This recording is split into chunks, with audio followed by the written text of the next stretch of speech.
বাংলাদেশে গণতন্ত্রের অগ্রযাত্রার পথে যারা সবসময় প্রতিবন্ধকতা সৃষ্টি করার চেষ্টা করেছে, কথিত শেখ হাসিনার সরকারের সাথে যারা বিগত সময় বিভিন্নভাবে গুপ্তভাবে জড়িত ছিল, যারা কখনোই 5ই আগস্টের পরে নির্বাচনকে, বাংলাদেশের মাটিতে নির্বাচনকে বিলম্বিত করার নানা ধরনের প্রচেষ্টা করছে, তাদেরই বিভিন্ন ধরনের চক্রান্তের ফসল হিসাবে আমরা মনে করি এই ঘটনাটি ঘটেছে।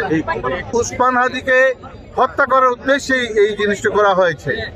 তারা চায় বাংলাদেশে যত বিলম্বে নির্বাচন হবে তত তারা মনে করছে তারা বেনিফিটেড হবে।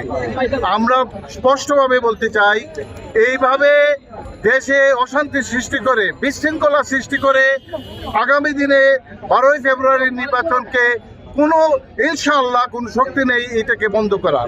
ইতিমধ্যে নির্বাচনের তফসিল ঘোষণা হয়েছে, ইতিমধ্যে নির্বাচনের ট্রেন যাত্রা শুরু করেছে। আপনারা দেখেছেন বাংলাদেশের প্রতিটি অঞ্চলে নির্বাচনী হাওয়া শুরু হয়েছে, নির্বাচনী কার্যক্রম চলছে। আমরা এনসিপির এই নেতার বক্তব্যের সাথে একটু পার্থক্য করেই বলছি, নির্বাচন প্রতিহত করার, বন্ধ করার কোনো সুযোগ নেই। নানা কূটকৌশল তারা নিচ্ছে, নানাভাবে বাংলাদেশে অস্থিতিশীল করার প্রচেষ্টা চালাচ্ছে, নানা ধরনের হুমকিমূলক বক্তব্য রাখছে।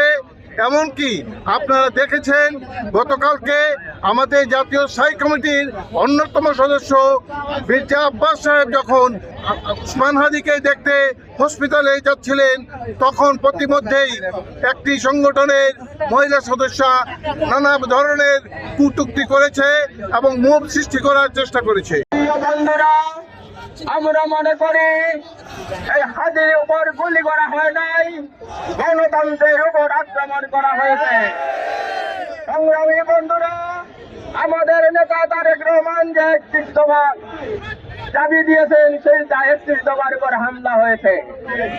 সংগ্রামী বন্ধুরা, আমাদের নেতা আগামী 25 তারিখ দেশে আসবেন। আমার আগামী নির্বাচনে বিএনপিকে নেতৃত্ব দিবেন। সারা বাংলার মানুষ জনাব তারেক রহমানের নেতৃত্বের অপেক্ষায় আছে।